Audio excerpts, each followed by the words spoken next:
What's up, guys? Welcome into Cover Crimson's All Tied Up. I am your co-host, Chris Marler, back with my very skinny-looking Clint Lamb. How the hell have you been? I guess we haven't talked in 3 weeks, and you have lost a bunch of weight. You're dressed in all black, like Eric Church. Like, this is a phenomenal look for you.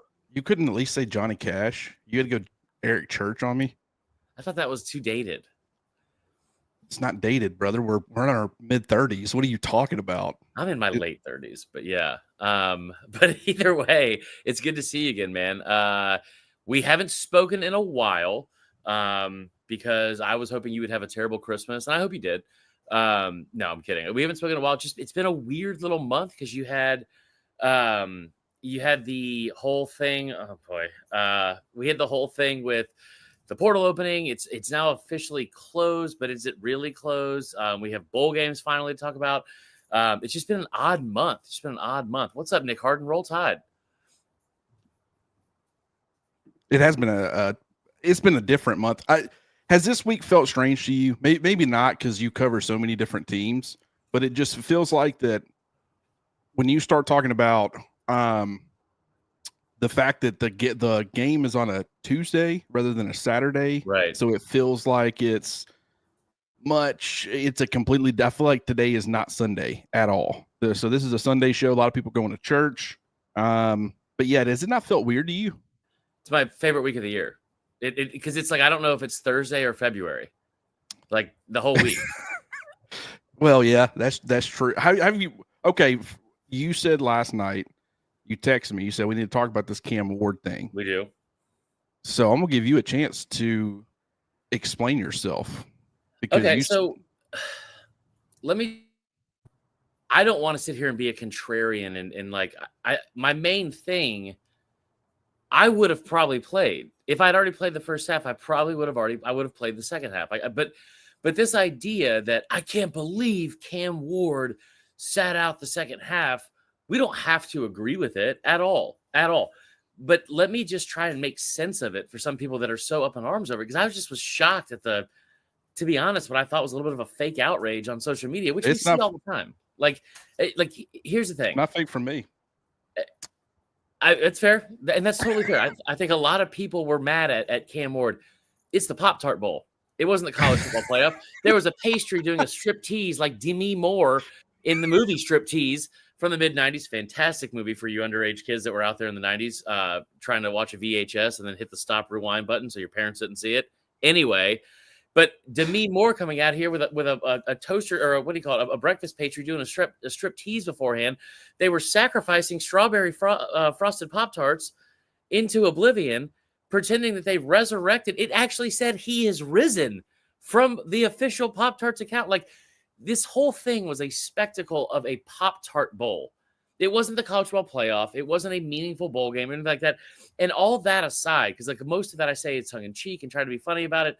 But like anybody that sits here and says, you know what, I can't believe this kid would be so selfish to go out and go out and chase a individual record like that. It was the NCAA career passing touchdowns record. He was 2 touchdowns away from it. And he was like, yeah, I'm going to go get that record. I'm going to sit out. I was shocked he played in the first place because here's the thing. If you're being honest about it, and this is my last 2 points I'll make. If you're being honest about it and somebody said, hey, listen, here's the 2 things that you can weigh in on, right? Or pros and cons. Pros, everyone on social media won't be mad at you. If that matters.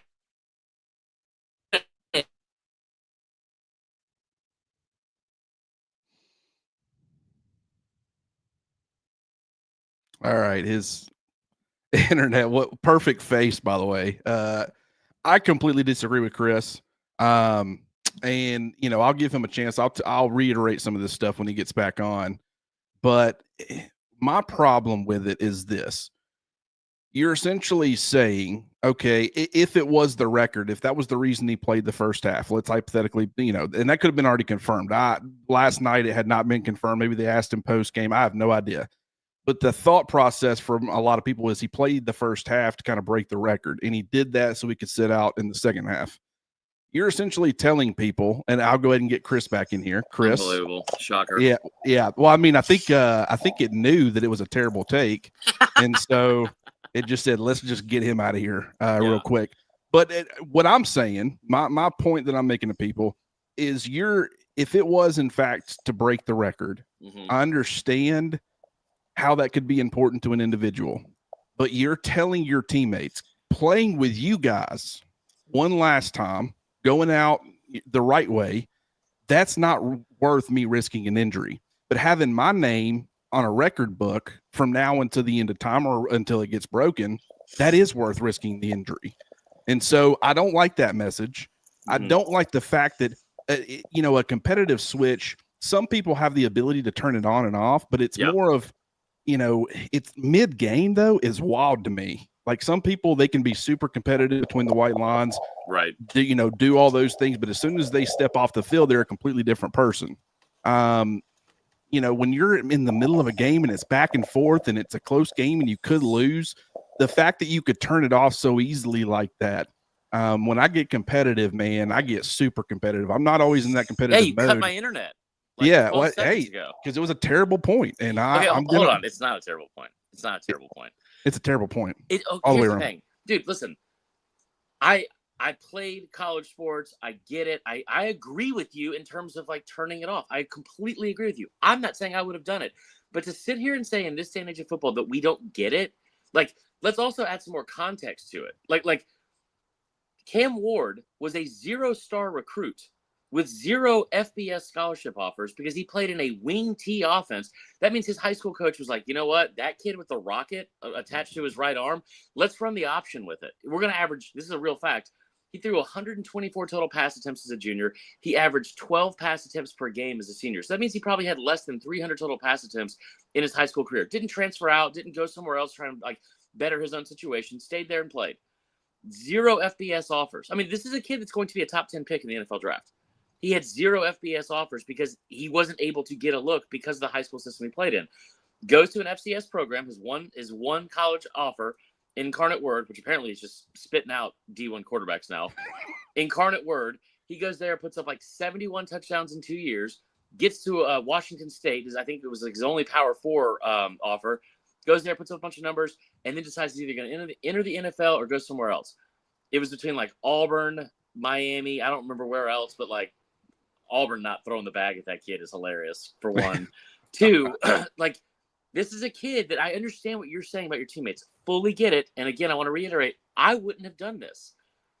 But he was at Miami for 8 months. This is not blood, sweat, and tears of 4 years that we all sat here together and came in a recruiting class, and these are my brothers. That, especially at a place like Miami with what they put together this year in the offseason from the portal, that is the nature of that program. That is not we brought all these kids in, we want to develop them. We want this is, hey, we hired a bunch of college football mercenaries. We're hoping to make a run to the playoff this year. It didn't work out. So for Cam Ward to want to go out and break a record when the culture that he was in and of itself was probably a little bit selfish because of the way they tried to build it, I'm just saying I understand where he's coming from. And the last thing I'll say too, man, is that's a kid, again, you went from 4 years ago having 0 FBS scholarship offers to now you're on the cusp of being a top 10 pick in the NFL draft. I'm not risking that millions of dollars for anyone. Just yourself. Yeah, man. Yeah, I mean, listen, if his high school coach, where was his high school coach looking out for him when he was running the wing T offense with that right arm? He didn't transfer out. I think the idea to sit here and say it's so selfish, sure. But it's also where we are at in college football. And a place like Miami, that's how they built this entire team. So it's in my opinion, I don't agree with it. I wouldn't have done the same thing. It feels like it's almost a little bit a product of the environment he's in. I agree with that. I'll tell you another thing too. One of the biggest injustices of this whole thing is Mario Cristobal is the adult in the room. These are all kids. They're all 18 to 22 years old. Mario Cristobal is the adult in the room. All he had to do was come out and say, I made this decision. I'll take the heat for it, and say something and take some of the flack away from his quarterback. And he didn't do that either. And that pissed me off too. That is a fair point. Look at me. Because I think that from just the other player standpoint, they probably would have known that was not the case. Right. And they would have respected the fact that Mario Cristobal was willing to go out there and do that and take that flack for one of his own. Yeah. But I mean, to me, it's not. it's more of when you're looking at the situation. It's not that I don't understand it. I completely understand it. It's so par for the course right now. I mean, so him doing that, nothing to me was shocking about it other than the fact of I am going to question a player's competitive spirit when they can turn it off like that mid game. You know, when you can just say, you know what, I've gotten what I needed to get out of this. It was certainly not a win for my team. Right. But, you know, I got what I needed. I got my record. I don't need to risk injury anymore. When you're able to disconnect yourself from a game like that and make that type of decision, it's not that if I was an NFL evaluator, I would question it. They said that, you know, Jamar Chase was going to get questioned for opting out of the 2020 season, and it could end up impacting his draft status. And then he ends up going number 5 overall. It didn't make a damn bit of difference at all. So, I mean, yeah, I mean, and so I'm not saying that it's going to impact how or where he gets drafted. I'm saying from my standpoint, I think when you look at the quarterbacks in this current class, he's by far the one that I would want the most.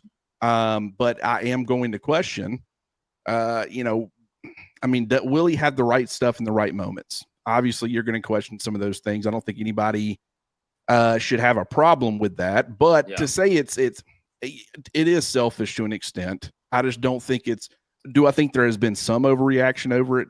Yes, because I don't think it should be shocking. Right. But the people who still want football to be a team sport, and you've already got all this me stuff, especially on the NFL level when it comes to money, you're now just getting a lot more of that in college football. It started with bowl opt-outs in general. That was kind of a new thing, but it's only expanded from there, really. So let me get your take on this too, because like, one, do you think there'll be two questions? Do you think it's going to impact him? Because I think the Jamar Chase thing's the best point anyone's made.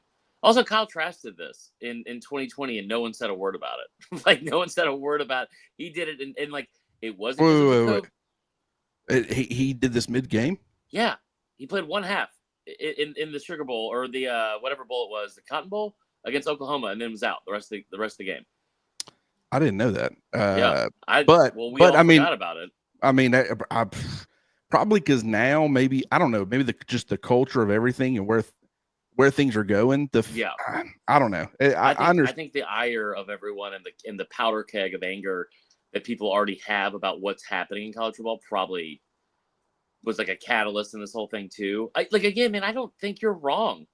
I don't think you're wrong. I just get it where he's coming from. And like, again, like, dude, if Milroe did this, I don't like people already question Milroe all the time, but like, so I don't know if it would be the same thing. But here's the other part of it too, man. Like, do you think that maybe they already had this in place? Like, don't you think that they might have already had this conversation and been like, hey, by the way, you're going to play one half. We're going to get you the 3 touchdowns. Because, again, you can't know that's coming. I mean, you know, what if they end up playing better and you don't have 3 touchdowns at the half? Sure. Do you pivot? But getting to the 3 touchdowns, I think, was probably like, why would you not want to get that kid the 3 touchdowns? We talk about it all the time. It's like, in my opinion, it's no different than when, like, somebody gives you all the, like Josh Jacobs the other night in that NFL against the Saints, where he had like all these runs in between the 20s or gets down into like the 5-yard line. It's like, yeah, give that guy the ball again, even if he's tired, like let him score the touchdown. Like running backs, like on the goal line, like if they got you there, dance to the one that brung you and let him get in the end zone, right? Like, dude, they're on the doorstep of a national NCAA career all-time passing touchdowns record, and we're all like, that's unbelievably selfish. You'd want to achieve that. We'd all want to achieve that. Like, if you were that close, and I don't know, I will say this: I don't like it being masked for any other reason than what it is. Like, if Cam Ward gets asked about it, he should own the fact of, hey, I had a chance to do something special myself. I wanted to achieve that, and you know, this was a me thing. I did this for me because that's who he did it for. We don't know that. What would be the other reason? Why would he wanted to build a lead in the Pop-Tart Bowl. Yeah, okay. I mean, listen, I think you're right with that take, and I probably shouldn't have pushed back on it. I think the main thing I was trying to say is we all like social media lost their minds over this. Which is not surprising either, by the way. At all. And it's like, it's par for the course, and it happens every single day. And it's a 24 to 48 hour news cycle, and people forget about it. Like I saw people yesterday saying like, this will stick with him for the rest of his life. Like, this is like when he crashes out in the NFL, this is what everyone will point to. And it's like, no, it won't. No, it won't. Like this is, I'll tell you the thing that is I'm most confident about more than anything, when people talk about the NFL draft with Cam Ward, here's the thing. Every single year, we watch game after game after game. We have all this film on quarterbacks. We know who they are. Sometimes they might blossom into other things they can be. Josh Allen's a great example of that. Maybe Pat Mahomes is a great example of that, of what they can get even better in the NFL. But some idiot GM is going to go into Indianapolis for the combine, see someone run the Underwear Olympics and run a 4.3, a 4.4 like Anthony Richardson did, and be like, you know what? That's a top 5 quarterback. I'm going to risk our entire draft on it and the future of or the next 3 to 5 years of our franchise on that. Cam Ward is going to go in the top 10 of the NFL draft. This is not going to have any sort of factor on it. Well, I mean, I'll just don't be surprised when Cam Ward in the middle of an NFL game decides to take himself out like Anthony Richardson did. Right? I did it earlier in this broadcast. I mean, he's because that's going to be, even though, I mean, Anthony Richardson paid for it. Because NFL teams, they'll look at these guys and they'll be like, hey, you did that on that level. You don't do that here. And what happened with Anthony Richardson after he did that? He got benched for a while. But, you know, it's like that's what's being kind of encouraged. Like when you're allowing that stuff to happen and there's no repercussions for it. And I'm not saying sometimes we're all out for ourselves. But at the same time, there are times where it's got to be about the team and it's got to be about others. We're breeding a certain mentality that you can't necessarily blame the players for. But when you're Robert Griffin III and you're hopping on Twitter and you're defending this guy to no end, and I mean, it's like you're encouraging that behavior. We should not be encouraging that behavior. It is hurting the sport. The more you get it, what's the big problem? And it's a little bit different because there's only 5 guys on the court, but like the NBA, it is nothing but a me league. And just, it feels like the NFL from a money standpoint, it was already kind of that way as well. Now it's starting to infect college football more so than it ever has. Like you've always kind of, quarterbacks always had this holier than thou, above everybody else mentality. You had the diva receiver. So it's always kind of been a thing, but I think we're encouraging the wrong behavior. Anyways, didn't expect an 18 minutes on that, but I couldn't believe how bad of a take yours was. There are a lot of people, Bob being one of them. I'll go find Bob's comment. He said, I hate when I disagree with Clint, which means he's agreeing with Chris. Notice didn't say, there you go, Bob. He just, no, I mean, he's a lot of people do agree with you. I'm not one of those people. A lot of these people in the comments do not agree with you. They agree with me. So, I mean, sure. I was very worried to open the show with this, which is exactly why I immediately went to this. I was like, we're going to put you on the hot seat. You texted me last night. You're like, hey, we should talk about that because I disagree with you. I didn't give it no thought. I just said, you never do when I text you, Clint. You never do. I needed a chance to simmer down because if I'd have responded to you in the moment, I'd have said some real mean things because I was real fired up about it. And by real fired up, I mean, I was a little upset. Like not really. I mean, it's not something I agree with. Let's talk about not the Pop-Tart Bowl, the ReliaQuest Bowl, which just quality name, by the way. But,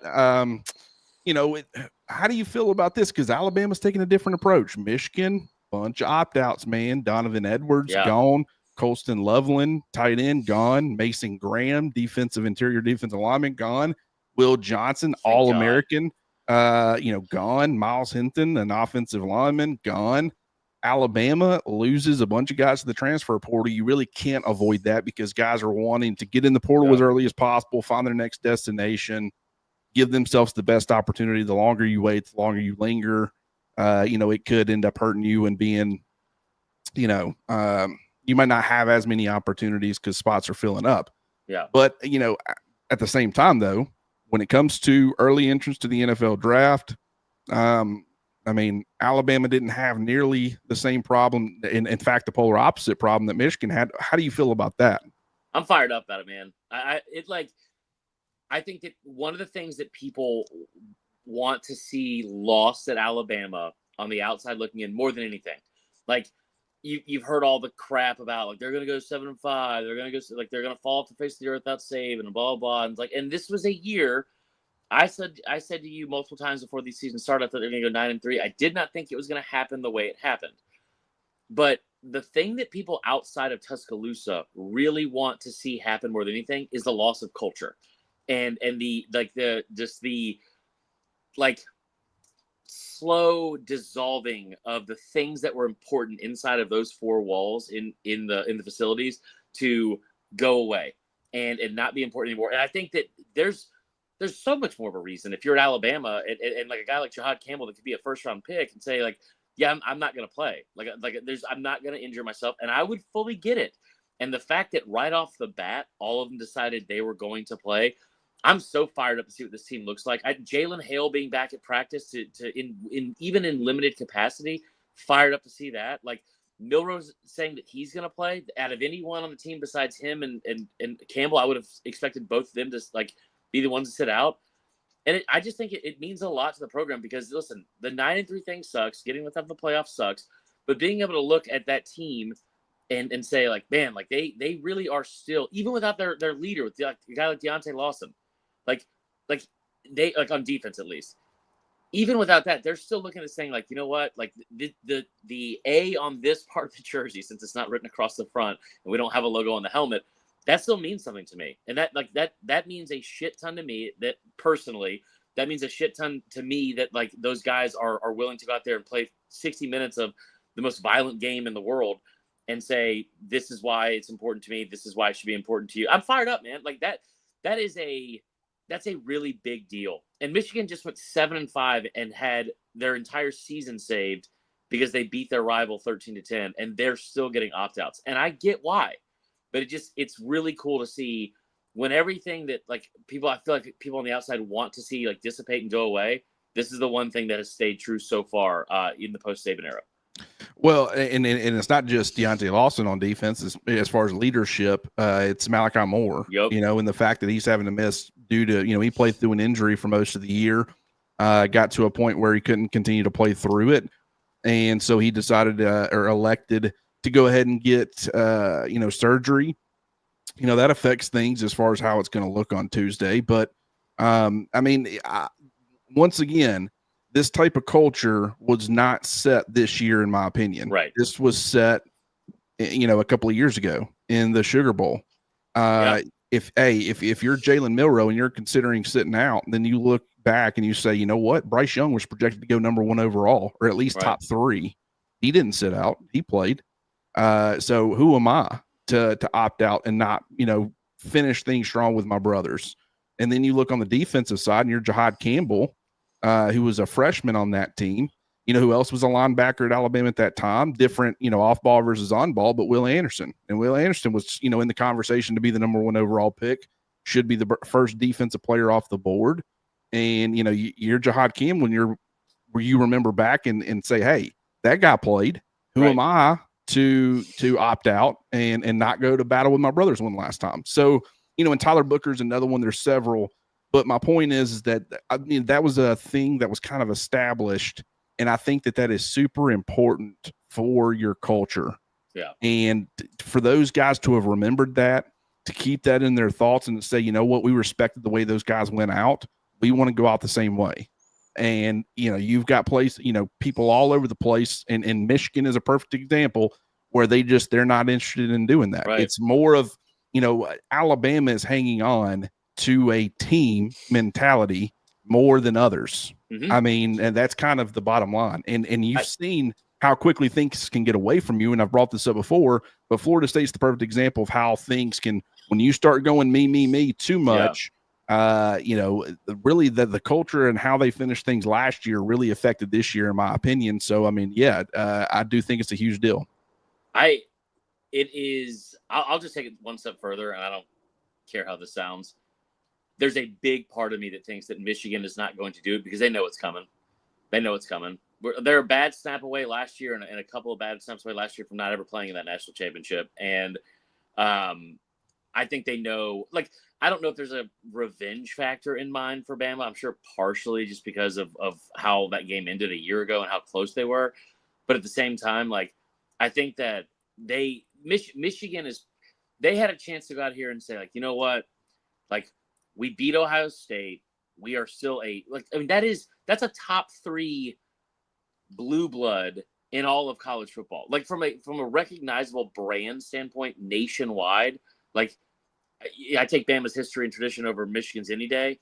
I don't understand why they run out of a tunnel that's on the 50-yard line, Clint. Never have. Makes no sense to me. It's very weird. But, like, that whole thing where like, you can have pride in your school, in a school that a ton of fans and alumni have pride in. Your whole thing has been like, you know what? Beating Ohio State 13-10 is good enough for us. We're going to save ourselves some embarrassment. That was our Super Bowl. We don't really care what happens. And, like, as a 7-5 team going into that feels a little bit embarrassing. Yeah. And we were asked about, let me find the comment. What about Michigan's line? And I'm guessing you mean the offensive line. Yeah. Going to be without Miles Hinton, their starting left tackle, who, in my opinion, was playing some of his best football down the stretch. He played well against Northwestern. He played really well against Ohio State. In my opinion, even though we really don't talk enough about the offensive line when things go right, because, they're doing their job, you don't really notice them. I feel like that was a huge part of why Michigan was able to secure a huge upset over Ohio State. So their offensive line, you look at Alabama's defensive line, you still got, your whole crew. They're all going to be playing and participating. I'll be curious to see how that looks, Chris. Is there anything that stands out to you as far as, this game and things you want to see? I mean, with Michigan's offense, it's like they've really struggled throwing the football. Donovan Edwards has been a big part of really their backfield for the last several years, but Khalil Mullings has kind of been their main back this year. Yeah, He's run for nowhere. Yeah, I mean, he hadn't been nearly as effective. I mean, Mullings ended up going for close to 1,000 yards, could break 1,000-yard season. He only gets 52 yards in this game, 12 touchdowns, 6'2", 233 pounds. Ugh. I mean, he's a big back. He's powerful. Alabama's going to have their hands full, and I think that will end up being a huge key to this game is how effective are they at stopping the run? Because if they can stop the run, I mean, up to this point, Michigan has shown no ability to do anything off of that. So, I mean, what do you think about that? God. Yeah, if you cut out their legs, man, like, they're Lieutenant Dan. Like, they can't do anything if they can't run. Like, it is so bad. Like, there's cause for concern there, because you watch what teams like Vanderbilt were able to do to Alabama. Like, I think that Michigan's whole game plan has to be keep away, make sure Alabama is not able to be, their offense not be able to be on the field, because they can't score on us if they can't. Like, it would be shocking to me if Michigan is able to put up more than 14 points against Alabama, and not because even this Bama defense is so great, because I think they have been really good, but, like, Michigan's offense is just so bad, guys. Like, it's so bad. It's been like that all season long. I believe going into that Ohio State game, they were ranked like 124th in the country in passing yards per game. Like their entire thing is just like, let's just get Bryce Underwood on campus and forget this season ever happened, because this has been a disaster. So you do have to be able to be good against the run, because it's going to be very much like they're going to approach it like an old school SEC football game, where it's like, we are going to run the ball as often as possible, 3 yards in a cloud of dust. We're not going to get aggressive and take a bunch of deep shots where we can turn the ball over. Like, I don't know who their quarterback is. Donovan Edwards took that picture on the cover of College Football 25 for EA Sports and then disappeared. Like is he on a milk carton somewhere? Like, that guy has been nowhere to be found. So I think that being able to stop the run is key for Bama. I do think the other thing you're going to see with this, it won't be like 2019 in the Citrus Bowl, which was Don Brown running the single high safety against that offense with Jerry Jeudy, and I know Ruggs sat out, but Waddle and all those guys, like, come on. I do think you're going to see more of the September type of Alabama offense, where you're going to take deep shots, you're going to try to hit Ryan Williams, you're going to try to get Jeremy Bernard, and really, man, I think they're going to get Jalen Mbakwe involved, which will be a lot of fun. And I think that they're going to also reward the players that stuck around and sat through this. Like you're going to see, like, you saw over the last 2 games of the season where a lot of the targets were to 2 guys. Like you're going to see, I think, a reward system in place from Kalen DeBoer and Nick Sheridan say like a little bit of a thank you, like thank you for not entering the portal. Like you said, they had a bunch of people in the portal. I think it's like only 15, but like some of the guys that entered, you expected them, but it's like, dude, Caleb Odom, what are you doing? Like like what are you doing, man? So I just think that you'll see this is a weird word to say, but I think a gracious approach from the Alabama offense of how they're going to try and attack this thing. Give Milroe his flowers, give him his send-off. Maybe by halftime he comes out. And then... one thing I want to bring up, because I knew that Mullings had declared for the NFL draft. Yeah. I didn't realize that included him not participating in this game. That running back? Yeah. I didn't know who he was, Clint. I just nodded my head. I was like, yeah, Mullins is that guy. He was great at Florida. Great coach. Mullings, by the way. Not care. Mullins. But, that's actually shocking to me. Yeah. Because, this late in the process, I understand him declaring for the draft, even though in pass protection, I don't know, man. Watching him on tape, I wasn't overly impressed. I'll have to go back and watch more. Obviously when you're watching a running back, unless you're evaluating a guy for your own team, or maybe you're looking for some weaknesses, previewing an opponent. Like I was watching him run the football because I'm like, how often are you going to put that cat in pass protection in this game? Well, I mean, I wasn't overly impressed with him in pass protection. And in the NFL, if you can't keep your quarterback upright, you're not playing. So he's a big guy though. He's got the tools. Yeah. I'm sure an NFL coach will work with him and he'll get better at it. But that's just that I had no idea. I knew that he had declared. I knew that was a big story. Wasn't overly shocked by that, but I'm just now learning, and it actually came from a comment from Nick Harden. He actually brought up. Thank you for clarifying, because I don't know how I ended up missing that. You're not good at your job. That's why. Apparently, that's crazy, because that completely changes everything. We've been previewing, or I've been talking about this game and stuff, and really we haven't talked. Really about Michigan in depth since this decision has been made. But that's surprising, because Michigan, with losing Donovan Edwards, losing Khalil Mullings, both of those 2 guys, those were your workhorses. Michigan, will they be able to run the football consistently enough to be able to, I don't know. It's just, if you can't win on early downs and Alabama gets to pin their ears back with the way that they can be aggressive and the way that they can generate turnovers, I don't know. And maybe it's almost like this is worse for Alabama, because it's like the worse the team is, the poor they play. Like if Alabama was playing Oregon on Tuesday at 11 a.m., I'd be like, you know what? I feel pretty damn good about their chances, because they're good against good teams.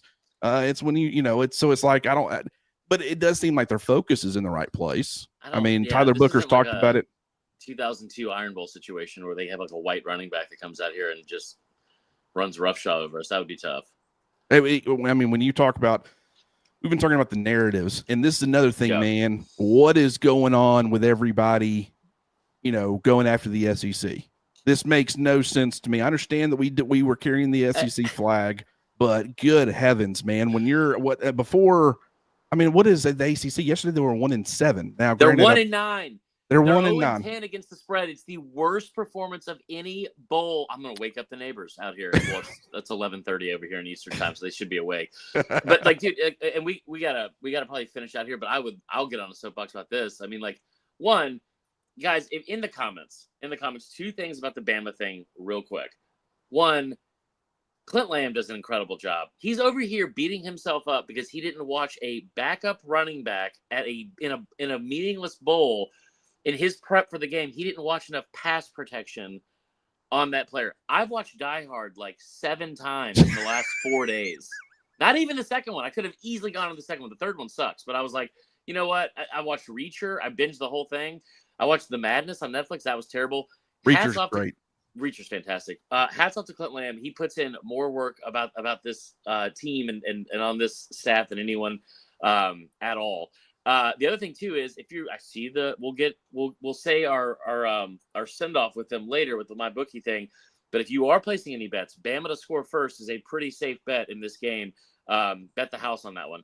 Now, what I'll say about the SEC, I am so sick and tired of journalists like Tom Fernelli and Danny Cannell, who Danny Cannell doesn't consider himself a journalist. He said that yesterday on Twitter. That's whatever. I love Danny Cannell. I don't consider myself a journalist either. Fine. I am, for sure. I'm very professional, as you can tell.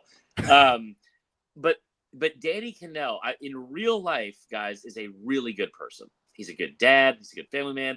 Loved him to death. And like in real life, great dude. On Twitter, the worst. Just the worst. And it is, I think the whole thing, like we expect it from somebody like that. The Tom Fernelli stuff, the Ari Wasserman stuff, the like Nicole Auerbach with like this whole idea that the SEC fans are stupid because they are upset that their team didn't make it. Yeah, well, I'd be upset too if I sat here for 12 straight weeks. I am upset for 12 straight weeks and watched my team have to play this gauntlet of a schedule, go 9-3, and you sit here and say, like, well, then just don't go 9-3. Don't lose to Oklahoma. How about Indiana plays a team like Oklahoma? Like, how about Indiana plays anyone with a pulse? Like, at all. Like, we sat here and watched SMU do the same thing. The ACC, like, and the argument that's being made against the ACC, I don't care for the most part about like what conference bowl records are. It's a nice little like beat your chest like bragging point you can have if for your conference.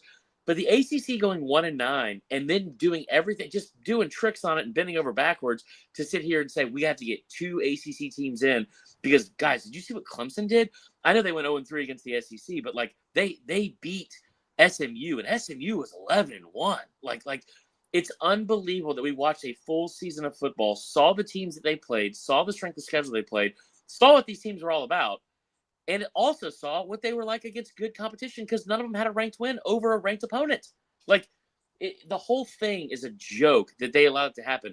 But moving forward, guys like Tom Fernelli, guys like some of these people from The Athletic, one, the way that I feel like they've approached this entire situation is – they've allowed themselves to become like the fans. Like they've allowed themselves to become Twitter trolls and where it's their one, they got one pitch, man. Like the whole thing is to let's go on here and talk shit about Bama. Let's go in here and make one. What are you smiling about? Go in here because I mean you're describing me. Either way, but they also carry themselves, Clint, in a way that's like, and I don't care how this sounds. I'm not trying to get political, but in the same way that I feel like MSNBC. Or other channels during a political season try and talk to you. It's you are less than. They're going to talk down to you. They know more than you. Just ask them. They are the smartest person in the room. Just ask them. And it's so arrogant and obnoxious, and I'm so tired of hearing it. And if you're Alabama and you're Kalen DeBoer, moving forward, don't let that shit in the building. Like don't when they come calling next year, like, hey, can we get an exclusive in the preseason? No, because you sat here all December and talk shit about a program. And by the way, the thing that people forget about the most, do you know why Bama fans were so upset that they didn't make it into the playoff? Because inexplicably, after they lost to Oklahoma, every Bama fan that I know was like, we're out. We all thought that. And then inexplicably, the committee put Bama at 11. And you opened up this door for hope. And it's like, oh my God, are we going to make it? Like that's like, it wasn't Bama fans clamoring to get in until the committee was like, hey, we think you're good enough. You're going to get in. Here's why. And then the rug over an ACC team, over ACC team with a better record. Right. And then the rug was pulled out from under you because Clemson had a 45-yard kickoff return with 16 seconds left and hit a 56-yarder to win the game. Like, okay. Like all of a sudden, all the things you told us all week and we got excited about it. It's like, you idiot. Why would you think you were going to get in? You didn't deserve it. Like, yeah, we all said that. A week ago we were saying that. And then all of a sudden you're like, no, you guys deserve to get in. Shame on Bama fans for believing what was told to them by the committee and ESPN, all that kind of stuff. And I'll tell you the dumbest shit that I've seen. I don't excuse my language, but like, because it's Sunday and my mom's at church preaching, but still, this whole thing with FSU fans and what they have, like FSU fans have gone. They went 2-10 this year, and they are still hung up on the fact that Kirk Herbstreit's not on the committee. Kirk Herbstreit didn't ruin your program. Mike Norvell did. Going to get all these like castaways from P4 programs that didn't do shit for you this year in the transfer portal. That's what ruined your season. That's why you went 2-10. And by the way, you went 2-10 against, excuse me, but an effing conference that is 1-9 in bowls. How's that possible, Clint? It might be. First of all, I loved that rant. It makes I me wish I so could. mad. I wish I could bottle that up and just save that for later because because sometimes I see this stuff on Twitter and you know what? I do it too. Sometimes I wouldn't say I fall for it necessarily. Yeah. But I do this with my wife too. Sometimes you see the landmine. The landmine is easily avoidable, but you're like, let's just step on it and see what happens. I'm fine. Yeah, so I'm no, you're not fine. And that is no. Yeah. And I feel like Cover Crimson has been your therapy session this morning. Good. Yeah, that's what we're here for. We're all family. We're all here to talk through this, but sometimes you just got to let people rant. And especially when I'm enjoying the rant that much, man, that was, I agree with everything you're saying, everything. And really that, I don't know if I've ever said that before. I don't know how I feel about it now. The fact that we're on the exact same page, I feel like we might be flawed in our logic. Hey, how about this? How about we close with this? Hold on. Okay, Chris isn't a total dumbass. Just sometimes he is. That was nice, AK. Merry Christmas, dude. Hey, I mean, that's fair. It's whatever. But no, I appreciate us being able to come back on here and do this again. We should also, thank you, Stacy. We should do a preview tomorrow for the game. I'm sure you're already doing one, but I would love to be in it, and I'll do some research. Well, you know what's crazy? We get a graphic made. It's a really good graphic. This was supposed to be the Alabama Michigan preview, and this was. Oh, I mean, that's the whole thing. I said, hey, on Sunday, let's go live, which you didn't know we were going live right before. You're like, hey, are we going live? And then I said, yeah. And then you're like, wait, are we live right now? No, we weren't live right now. That's your There's fault. a little button. Listen, you don't. Anyways, weeks at a time. I know. All I'm saying is I clearly said Michigan preview. We can preview the game on Sunday. Get the graphic made. It looks beautiful. Very well done by Tyler. And then we get on here and you decide to spend 20 minutes talking about Cam Ward and just I don't know where you're coming from with that. And then you turn around and you decide I bring up one little thing about the ACC and the SEC. And then next thing you know, 20-minute rant later, which I loved, by the way. I think everybody loved it. But it's like, okay, we spent 42 minutes on here, and I feel like 38 of them have been previewing the Michigan-Alabama game. But apparently, Clint's got to go and do some more research on Michigan's run game because Khalil Mullins is not going. He's good damn running back there, brother. The UNLV. Clint, whether you like it or not, we will record tomorrow. Tell everyone where they can go. Yeah, hey, yeah, you can go to covercrimson.com, sign up for the message board. Apparently, Chris is talking now. Granted, we'll see. You'll probably show up wanting to talk about DJ Uiagalelei and Miller Moss. Baby. Yeah, and all that stuff. But we are gonna be back, and we'll get Mick involved in this. And you know what I just realized? I got the background for Cover Crimson with Mick and Clint instead of the all tied up. You didn't say anything. We could have switched that up. Well, okay. Yeah. I feel like this whole thing has just been nothing like we planned, but I kind of sometimes it just works out that way. And tomorrow I feel like we're gonna do a show whether you like it or not, and it'll say Cover Crimson with Cam Ward, his biggest apologist, and Clint Lamb. Yeah, and we'll talk a little bit more about the ACC. Yeah, that sound good. All right, man. Appreciate everybody for tuning in. If you haven't already, like the video, subscribe to the YouTube channel. Get over to covercrimson.com, and we don't go off the rails quite as much. A lot of great conversations, great Alabama community. Would love to have you guys involved with that. And also, mybookie.ag. Use the promo code next round. Get in some bets. I got to be honest with you. With Mullings being out, I'm really. You never know with this Bama team. Sometimes they don't show up when you would think they would. But everything on paper points to a pretty big Alabama win, in my opinion. So, and you said you also recommended the Bama scoring first. I'm sure the odds are not great, but if you want to make that's the safest bet you could make. I mean, it's hands down the safest bet you can make. Look, tomorrow, whether you like it or not, we're gonna do a show. It could be 10 minutes. I'll give you 3 best bets. I've been on a roll. Just to be honest with you, because the line is 13.5, and if you want Bama to score first, it is only it's minus 250. Not great. So if you bet 100, I think you win like 40. But still, I'll make that bet any day of the week. I'll make that bet any day of the week. So there you go. All right. Appreciate you guys. Talk to you all soon. Cover Crimson out.